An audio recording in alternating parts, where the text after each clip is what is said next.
So today we are going to talk about the basic backhand serve. So if you are going to do a backhand serve, make sure you're using a backhand grip. Thumb, flat part of the racket, you want your thumb right over here. This is the side of the racket. This is the edge of the racket. This is the back, the flattest part. The largest place that has surface area. Put your thumb straight along that backhand, and you want to use your fingers and wrap it around your grip, just like this. Now what's important is when you're doing a backhand serve, you keep these 3 fingers loose. When you keep these 3 fingers loose, it makes it easier for you to just make small adjustments and control the bird. If you want to serve towards the middle, you're going to use these to slightly squeeze it forward. If you want to hit towards the side from here, you're just going to lighten these and just use the 2 fingers, the index and the thumb, to push it over. So these 3 fingers are really important in making micro adjustments when it comes to serving. Okay, so let's go ahead and talk about the serve. With the serve, what you want to do is, see the birdie right here? With the birdie, you want to hold just the feathers right here. See the feathers right here? You want to just use 2 fingers, pinch top, just like that. Okay, that's number 1. Now, when you're holding the bird, you don't want it to be dropped like this, because now when you're hitting, you're gonna hit the feathers, just like that. But instead, grab another bird. Instead, what you wanna do is, you wanna hold the feathers, just like earlier, just the tip of the feather. You see where it comes out? You're gonna grab the bird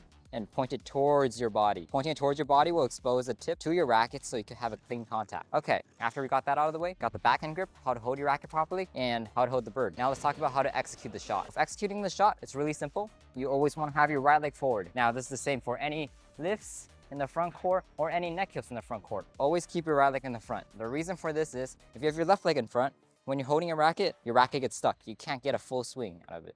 Okay, now if we're talking about our right leg, then it makes it a lot easier, because if our right leg's forward, now we have all the space to swing. Especially if you want to do a flick serve. Right here, we can flick it up. Just like what I said, you need your right leg in front for a flick serve. Or if you're gonna do a serve, it gives you more of a wider range of motion when you're hitting. So this is what a flick serve looks like. Look at how much space I could use.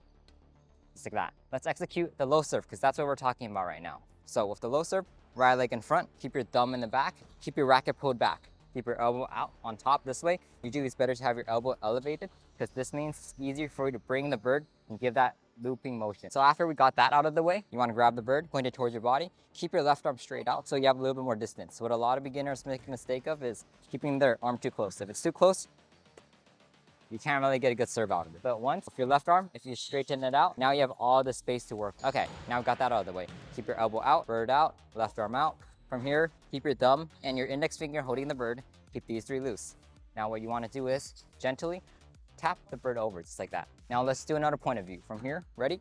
What you're gonna do is straighten out your left arm, thumb in the back, pull your racket back, elbow up. Right here, gentle push, just like that. Okay, let's try it one more time. Now, the goal for this is you want to try to get it as closest to the net as possible. You don't want it to go too high or too low. Right here, gentle push, just like that. You see how this dip below? Let's go ahead and talk about why the low serve is important. If your serve is too high, just like this, what's gonna end up happening is your opponent's gonna smack it straight down.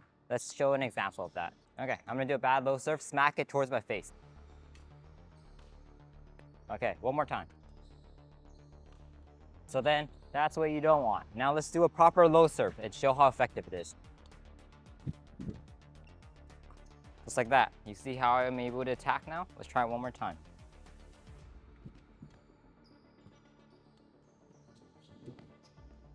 Like that. Just like that. You see how I'm able to attack now? Also extremely important is, when you guys are serving, you want your serve to land as close to this front line as possible. That way, you ensure that your opponent still has to move forward, just like this. Let's try it one more time. We're gonna do a high serve right over here. You see how it's close to the line?